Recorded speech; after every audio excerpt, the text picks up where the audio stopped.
नमस्कार, साथै प्रदेशको ताजा खबरहरूको संगालो प्रदेश समाचारमा यहाँहरूलाई स्वागत छ। म संगीता कटुवाल। प्रदेश समाचार सुरु गरौं अहिलेसम्मका मुख्य समाचारबाट। कैलालीको सेती प्रादेशिक अस्पतालका एकजना इकोमाइकोसिस संक्रमितको मृत्यु, बायोप्सी परीक्षण गर्दा पुष्टि भएको चिकित्सकको भनाई।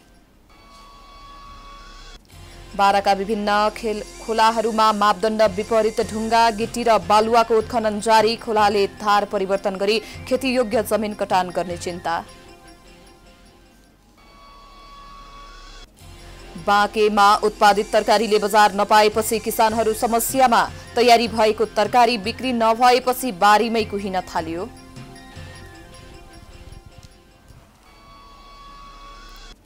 र तेह्रथुममा मजदुर अभावका कारण चिया खेती प्रभावित, काम गर्ने मजदुर नहुँदा चिया बगान झाडी बनेपछि किसानको लगानी खेर जाँदै।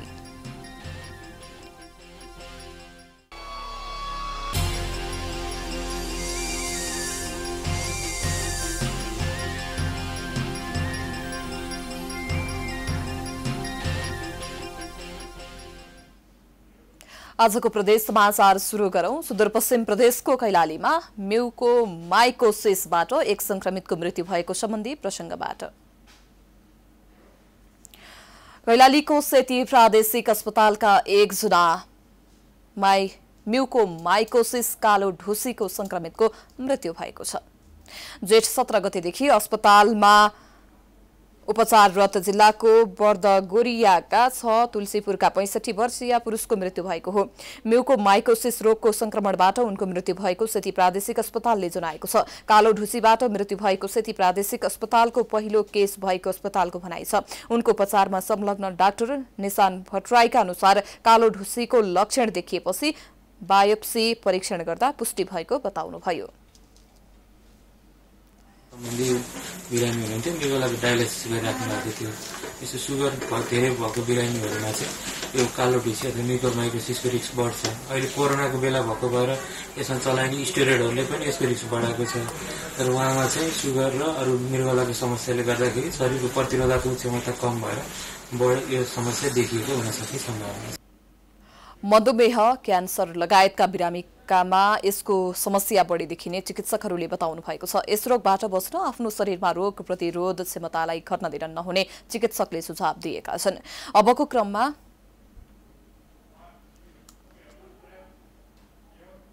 क्रममा प्रदेश 2 को बाराका खोलाहरूबाट मापदण्ड विपरीत गिटी बालुवा उत्खनन गरेको सम्बन्धी समाचारतर्फ लागौं।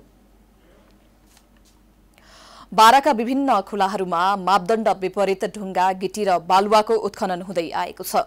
स्थानीय तहहरूले आफू खुसी ठेक्का लगाएपछि नियम विपरीत ठेकेदारले उत्खनन गर्दै आएका छन्। जेतपुर सिमरा उपमहानगरपालिकाले बालगंगा खोलाको उत्खननको जिम्मा दिएपछि मापदण्ड विपरीत उत्खनन हुँदै आएको स्थानीयको आरोप छ। बालगंगा खोलामा करिब 20 फिटसम्म खाडल खनी उत्खनन भएको स्थानीयको भनाइ छ।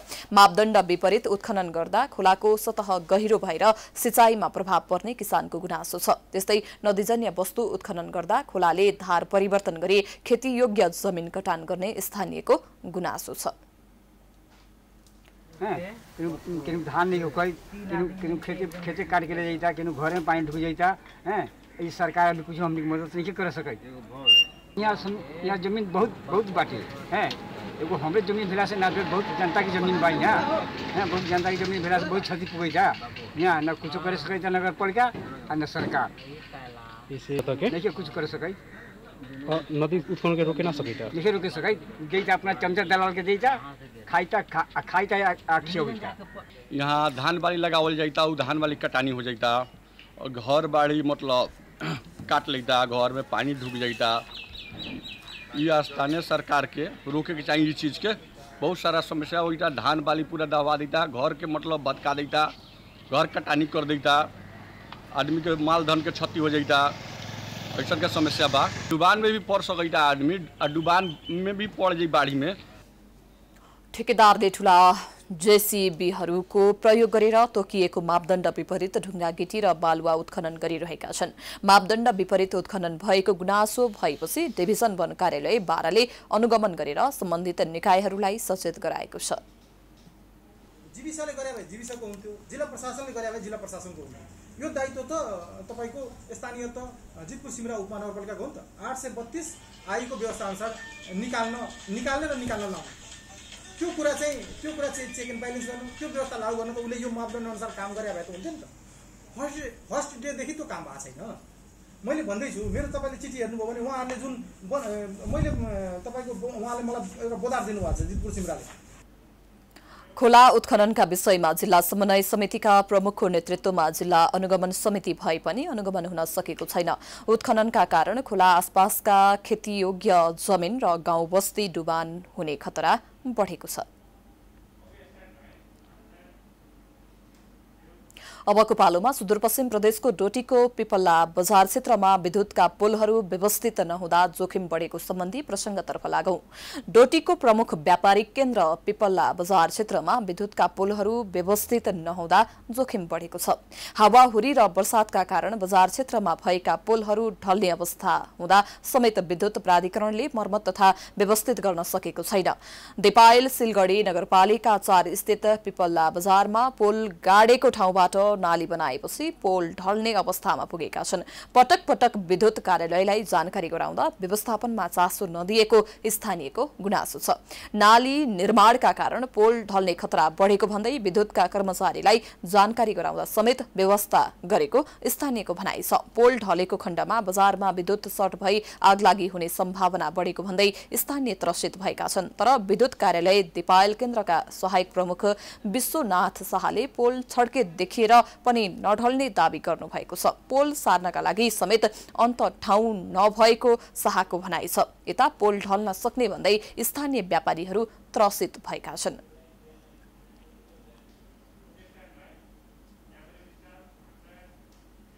प्रदेश समाचारमा पालो भएको छ विश्रामको।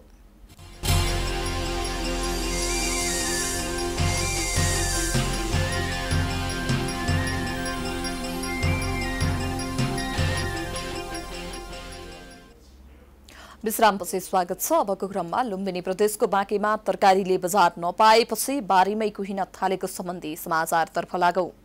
कोरोना संक्रमणसँगै जारी निषेधाज्ञाका कारण बाँकेमा उत्पादित तरकारीले बजार नपाएपछि किसान समस्यामा परेका छन्। बाँकेको जानकी गाउँपालिकाका किसानले उत्पादन गरेको तरकारी बजारसम्म पुर्याउन नसकेपछि तरकारी बारीमै कुहिन थालेको छ। एक रिपोर्ट। किसानले उत्पादन गरेको गोलभेडा, लौका, करेला, भिन्डी लगायतका तरकारी बिक्री नहुँदा किसान मारमा परेका छन्। सवारी साधन सञ्चालन नभएपछि बारीमा तरकारी लिन पुग्ने व्यवसायी तथा खुद्रा ग्राहक पनि जान छाडेका छन्। सरकारले कृषिजन्य उत्पादन ढुवानीका सवारी साधनलाई निर्वाध चल्न दिनुपर्ने किसानले माग गरेका छन्। हाम्रो माल बिक्री हुँदैन। अब केटाहरू लग्छन्, 10 मिनट ढिलो भयो भने त्यो प्रशासनले टर्चर गर्छ, आटो रोकिदिन्छ। अनि भारतको जस्तो भारतमा अहिले यति महामारी फैलिएछ, त्यहाँको तरकारी हाम्रो नेपालगञ्जमा टर्को टरक आइरहेछ। तर हाम्रो नेपालको तरकारी त्यहाँ मार्केट लग्ने बेलामा प्रशासनले टर्चर गर्छ, त्यसको मूल्य हुन्न। हामीले त अब जाने ठाउँसम्म पुगेकै छौँ, गाउँपालिकामा गएछौँ, वडा कार्यालयमा गएछौँ, तर उनीहरूले अब त्यति केरै गरे छैनन्। भारतमा कोरोनाको संक्रमणको जोखिम बढे पनि भारतबाट आउने तरकारीमा रोक नलगाएको तर गाउँ गाउँमा किसानको मेहनत गरी उत्पादन गरेको तरकारी बजारसम्म पुग्न नदिएको किसानको गुनासो छ। गाउँमा उत्पादित तरकारी बजारसम्म पुर्याउन स्थानीय तहले पहल गर्नुपर्ने उनीहरूको माग छ। तर यता स्थानीय तहका जनप्रतिनिधिहरूले तरकारी बजारसम्म पुर्याउन पहल गर्ने बारेमा किसानले कुनै निवेदन वा आग्रह नगरेको जनप्रतिनिधिको भनाइ छ। तरकारी तथा अन्य बाली उत्पादनका लागि सिँचाइको प्रबन्ध मिलाउँदै आएको जनप्रतिनिधिको भनाइ छ। सब्जी खेती गर्नको लागि शर्तमा नहर खोल्न लगाइदियो कि उहाँको खेतीमाले सब्जी खेतीमा फाइदा होस्, केही कमाएर खाओस्। अब फेरि हाम्रै उल्टो विरोध गर्छन् त हामी के गर्नु सर? हामी त हाम्रो जति कोही विरोध गरे भने म उहाँको सहयोग गर्छु। बाँकेका किसानहरूले परम्परागत खेती छोडी व्यावसायिक रूपमा तरकारी खेती गर्दै आएका छन्। तरकारी व्यवसायबाट किसानहरूले आफ्नो परिवार पाल्दै आएका छन्। तर निषेधाज्ञाका कारण तयारी अवस्थामा भएको तरकारी बिक्री गर्न नपाउँदा किसान मारमा परेका छन्। प्राइम टाइम्स टेलिभिजनका लागि बाँकेबाट रविन्द्र घिमिरेको रिपोर्ट। अब लागौं प्रदेश 1 को इलाममा युवाहरूको टोलीले सबै स्थानीय तहहरूलाई स्वास्थ्य सामग्री वितरण गरेको सम्बन्धी समाचारतर्फ। कोरोना संक्रमण नियन्त्रणका लागि युवाहरूको टोलीले इलामका सबै स्थानीय तहहरूलाई स्वास्थ्य सामग्री वितरण गरेका छन्। इलामेलीको पीडामा मलमपट्टी अभियान अन्तर्गत उद्योग वाणिज्य संघ, Nepal red cross society, Nepal पत्रकार महासंघ लगायतका संस्थाहरूको साझा अभियानबाट स्वास्थ्य सामग्री वितरण गरिएको हो। अभियान अन्तर्गत देश विदेशबाट संकलन गरेको रकमबाट इलामका स्थानीय तह र इलाम अस्पतालमा स्वास्थ्य सामग्रीहरू वितरण गरिएको छ। हरेक स्थानीय तहलाई 1,40,000 रुपैयाँ बराबरको स्वास्थ्य सामग्री प्रदान गर्दै आएको अभियन्ताको भनाइ छ। बराबरको सामग्री हामीले हस्तान्तरण गरिसकेका छौँ। अहिले हामीले प्रत्येक पालिकामा हामीले चाहिँ 1,40,000 बराबरको सामग्रीहरूले हस्तान्तरण गर्छौँ। हामीले चाहिँ हस्पिटल आवश्यक पर्नेहरू बेडहरू फोल्डिङवाला बेडहरू छ, अनफोल्डिङवाला बेड छ, सेनिटाइजर, मास्क, पिपी लगायतका सामग्री अहिले हामीले छ। अहिलेसम्म हामीले इन टोटल अहिलेसम्मको आजसम्मको हामीले चाहिँ वितरण गरेको कार्यक्रम अनुसार चाहिँ हामीले वितरण गरेको सामग्री हेर्ने भन्दाखेरि चाहिँ हामीले 18 लाख रुपियाँको सामग्री अहिले हामीले वितरण गरिसक्यौँ पहिलो चरणमा। स्थानीय कोभिड व्यवस्थापन तथा राहत कोष मार्फत सङ्कलित अभियानबाट हालसम्म इलाम अस्पताल र 4 स्थानीय तहमा हस्तान्तरण गरिएको छ। अभियान मार्फत bed, PP set, sanitiser, mask, gloves, face shield, thermal gun र अक्सिमिटर हस्तान्तरण गरेको छ।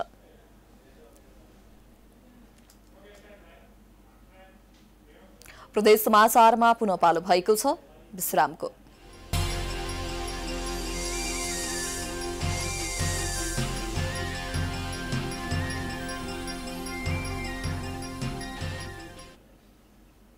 विश्रामपछि पुनः स्वागत छ। अबको पालोमा प्रदेश 1 को तेह्रथुममा मजदुर अभावका कारण सिया खेती प्रभावित भएको सम्बन्धी समाचारतर्फ लागौं। तेह्रथुमका युवाहरू वैदेशिक रोजगारीका लागि विदेश जान थालेपछि जिल्लामा मजदुरको अभाव हुन थालेको छ। रोजगारीको सिलसिलामा धेरै युवा विदेशिएपछि ग्रामीण क्षेत्रमा कृषि कामदारको अभाव देखिएको हो। जिल्लामा चिया खेती सुरु गरेका किसानहरूले दक्ष मजदुर नपाउँदा वर्षेनी लाखौं रुपैयाँ गुमाउँदै आएका छन्। एक रिपोर्ट। स्वदेशमा रोजगारी नपाएको भन्दै युवाहरू विदेशी नथालेपछि गाउँमा मजदुर अभाव भएको हो। यसले गर्दा खेतीयोग्य जमिन बाँझै हुने क्रम बढेको छ। तेह्रथुमको ग्रामीण क्षेत्रमा कृषि कामदारको अभाव निकै बढेको छ। चिया खेती सुरु गरेका किसानहरू दक्ष मजदुर नपाएकै कारण वर्षेनी लाखौं रुपैयाँ गुमाउँदै आएका छन्। 3 दशक पहिले तेह्रथुमका किसानले इलामको कन्यामबाट चियाको नर्सरी ल्याएर खेती सुरु गरेका थिए। तर अहिले बगानमा काम गर्ने मजदुर नहुँदा चिया बगान ठाडी जस्तै बनेका छन्। चियाको बजारीकरण नहुनु र चियामा सरकारको ध्यान नजाँदा समस्या हुँदै आएको चिया उत्पादक किसानको गुनासो छ। चियाको एक त बजारीकरण नभएको, कामदार नपाएर पनि झाडी जङ्गल भएको हो र सरकारको पहल पनि नभएको। सरकारले सबै कुरो जिम्मा लिएदेखि र पहल गर्दैदेखि सबै समस्याको समाधान हुन्छ। कामदार अभावसँगै उद्योगहरूले समयमा भुक्तानी नदिनु, उचित बजारको व्यवस्था नहुँदा किसानहरूले चियामा गरेको लगानी खेर जान थालेको छ। चिया उद्योगसम्म हरियो चिया पत्ती पुर्याउन भरपर्दो सडक नहुँदा पनि किसान समस्यामा पर्दै आएका छन्। चियामा काम गर्ने मान्छेहरू दक्ष नभएको कारणले गर्दाखेरि चिया टिप्नको लागि, गोडमेल गर्नको लागि, काटसाट गर्नको लागि चाहिँ समस्या भएको छ। बाटोको मेन समस्या छ, ढुवानी गर्ने समस्या छ। अनि त्यस पछाडि त्यो कम्पनीले दिने मूल्य पनि एकदम चाहिँ न्यून छ। हाम्रो लगानी अनुसारकोले मूल्य हाल्न सक्दैन। त्यो कारणले गर्दाखेरि हामीलाई चिया खेतीमा धेरै समस्या परेको छ।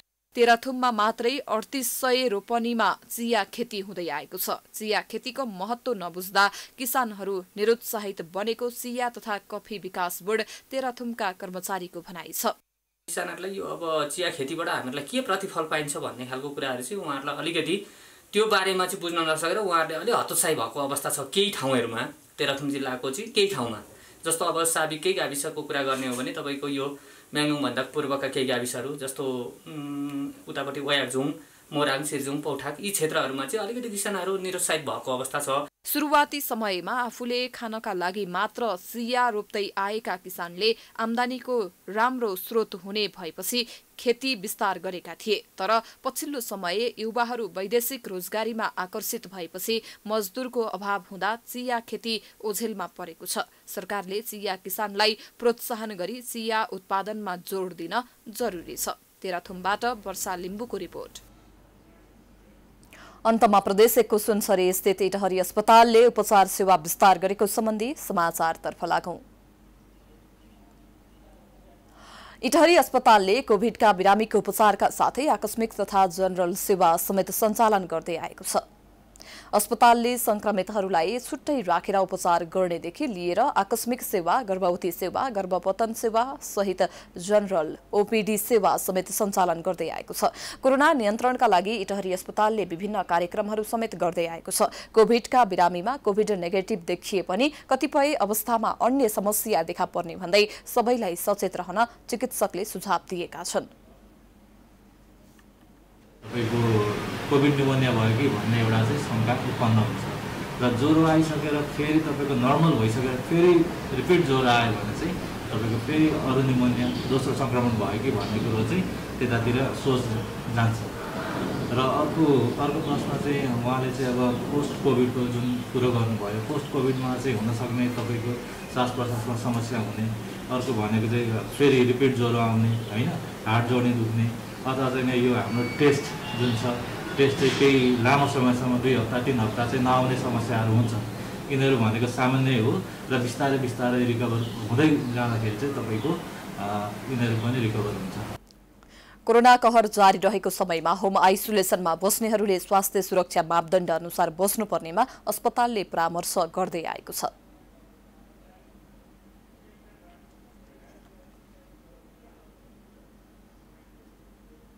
यो सँगै हामी प्रदेश समाचारको अन्त्यमा आइपुगेका छौं। जाँदा जाँदै प्रमुख समाचार पुनः एकपटक।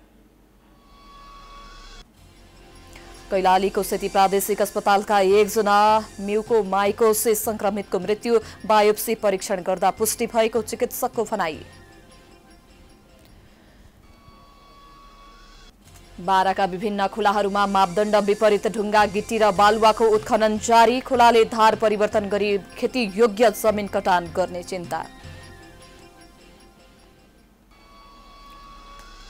बाँकेमा उत्पादित तरकारीले बजार नपाएपछि किसानहरू समस्यामा, तरकारी तयारी भएको तरकारी बिक्री नभएपछि बारीमै कुहिन थाल्यो।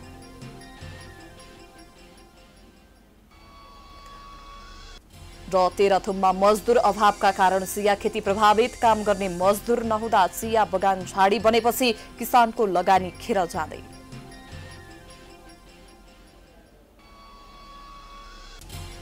प्रदेश समाचार अहिलेलाई सकियो। हेर्दै गर्नुहोला प्राइम टाइम्स टेलिभिजन। नमस्कार।